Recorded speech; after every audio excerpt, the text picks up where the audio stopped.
So as I have already mentioned that we don't have a lot of options, like I am talking about the doctors, the international medical doctors in Canada, because it is difficult to match in any program in the residency program in Canada. We don't have lots of residency programs, and there are many other reasons as well that it become difficult.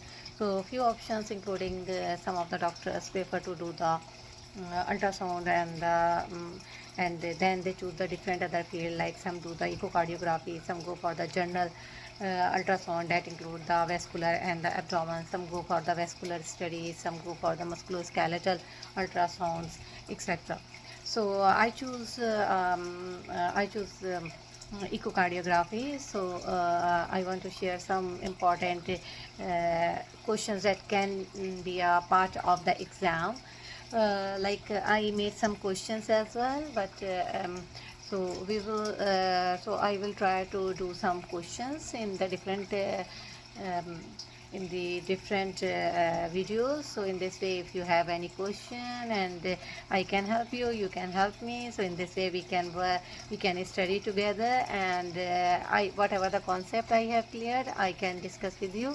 I have finished already my SPI as well as the core exam of sonography of Canada. So I want to give exam of echocardiography first from the American registry exam, and then I will go for the sonography Canada exam for the echocardiography.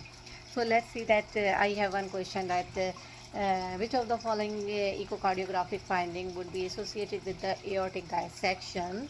I have five options. Option number one is an aortic valve area is 1 centimeter square or less. Option B is left ventricular outflow tract diameter of 1.8 centimeter. Option 3 is a left ventricular measurement of 5 millimeter.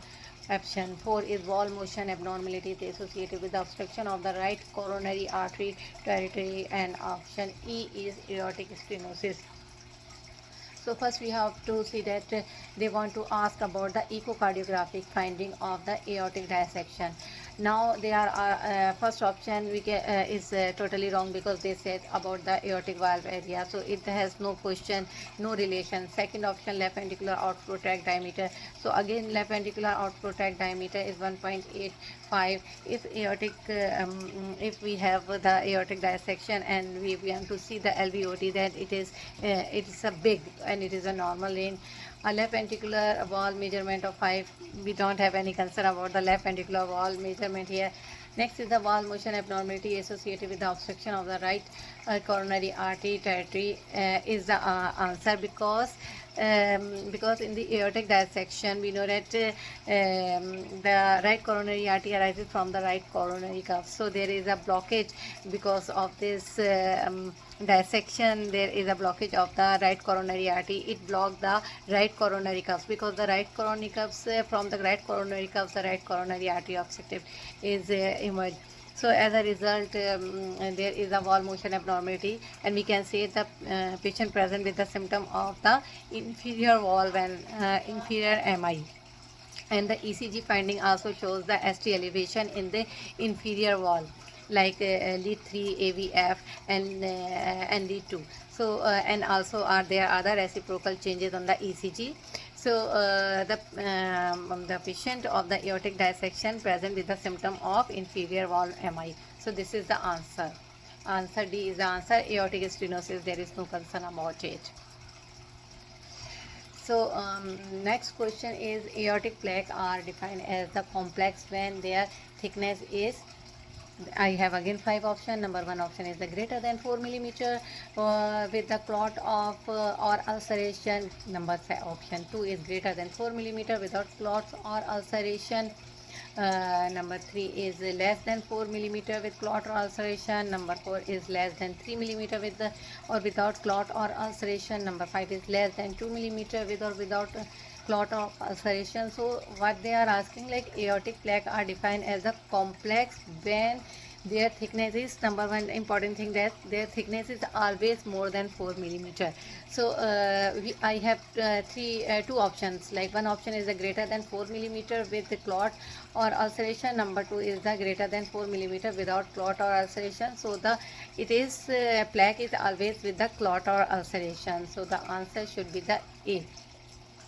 greater than 4 millimeter with clot of pulsation. The other option including the less than 3, less than 2, we exclude already. So we were only, there is a tie between the two options, and in this way we shortlist our list and we give the answer. Another question we have, the which pathology is a complication associated with complex aortic plaque? So I have again 5 options like deep venous thrombosis, decreased ejection fraction, peripheral arterial embolism, and number 4 increase isovolumic relaxation time. Number E is pulmonary embolism. Now they are asking about the pathology, like what pathology is a complication associated with the complex aortic plaque. अगर aortic plaque हो जाए, if there is an complex aortic plaque, so what could be happen? So there is a thrombus. Okay, so when it thrombus will go, what will happen? It can cause the so of course the thrombus will go into the circulation. From aorta it goes into the aortic circulation, so definitely the complication will be associated with the arteries, not the veins. So deep vein thrombosis we exclude, the pulmonary embolism we exclude because it goes from the venous system into the right side. The other is the decreased ejection fraction. Decreased ejection fraction is associated with the left ventricular dysfunction, so there is, it is not associated. Increased isovolumic relaxation time has no, it is the diastolic function, so again it has no concern about this pathology or complication with the complex aortic. So we have only one option left, which is a peripheral arterial embolism. So let's check it and find out, and this is the answer. So in this way we solve the question, and I will go with the more questions and then we will discuss more. So in this way we will do the combined study. You can also discuss your questions with me. Take care. See ya.